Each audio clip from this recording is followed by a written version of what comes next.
think this is a really interesting question, actually, and it links to the what is reflection. What and why always link together, don't they? But when I was working on the booklet for the project about reflective practice, one of the things that I really became aware of in trying to put that booklet together was when I was explaining what is reflective practice, it struck me that actually what is reflective practice is the same as what is good social work. So you almost can't separate the two, really, because reflective practice and good quality practice in social work are one and the same thing. So that's, I suppose, the basis of why it's important is if you want to be a good social worker, you need to do it reflectively.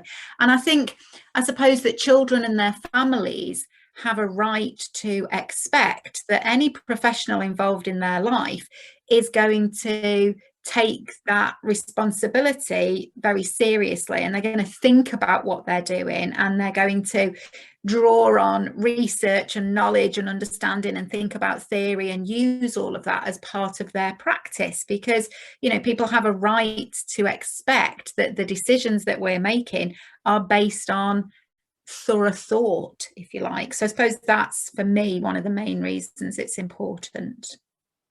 Yeah, I definitely agree with you with that. And I think it links in with our development as social workers, doesn't it? Because we're taught right from the very beginning when we go to university and we learn about what social work is and how to be a social work practitioner. We're taught that reflection links to things like emotional intelligence, empathy, resilience, self-awareness. But unless you actually take a step back and think about why you've done something in a certain way, what it actually means to you, what that might have meant to the family or the individual that you're working with, I don't think you can develop as a social worker. So I think you need to be able to take that step back and really understand yourself and the effect that that can have. And I think only through reflection can you do that, because you need to pause, you need to think about it, and you need to understand why the things you do and what and how that all impacts on the interventions that we have with families, really. Interesting that you used the what, why, how framework loads there, didn't you, as you were talking, because it is a really good reflective framework and basic reflective framework. I also think that, as well as you've said there, it's a key part of our development, and it is, and it's a key part of our training and learning. I also think it's a key aspect of self-care, really, and looking after ourselves, because especially thinking about how we're working at the moment in the middle of a global pandemic. Here we are both sitting at home, talking to each other on camera. But, if you're a busy social worker and you might take one of those really difficult telephone calls, and if you sat at home, then that's really hard to deal with. If you're in the office, you take one of those difficult phone calls, perhaps where somebody will say, oh, I'm going to hold you responsible for this, or those kinds of things. And there's someone in the office who'll hear that, isn't there? And they'll come over and say, oh, that sounded tough. Do you want a cup of tea? Do you want to talk about it? When you're on your own, that's not there. You don't have that support in place. You're just on your own, taking these really difficult telephone calls, listening to trauma, dealing with really difficult issues, sitting in your bedroom or at your kitchen table. And actually, you really need to be thinking that through and reflecting on it and taking good care of yourself.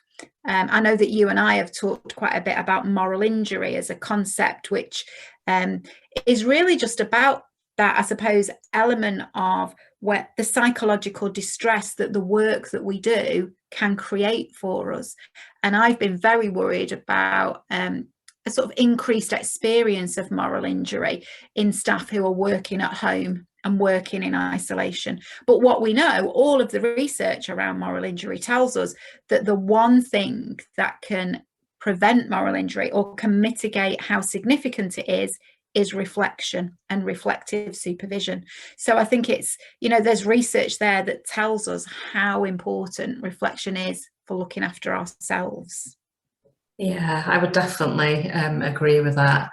And I think we learned quite early on in the project, really, about reflection and reflective practice and how that would support workers on the front line. the project focus was obviously on the specific model to work with in child protection, and across the kind of children and families field.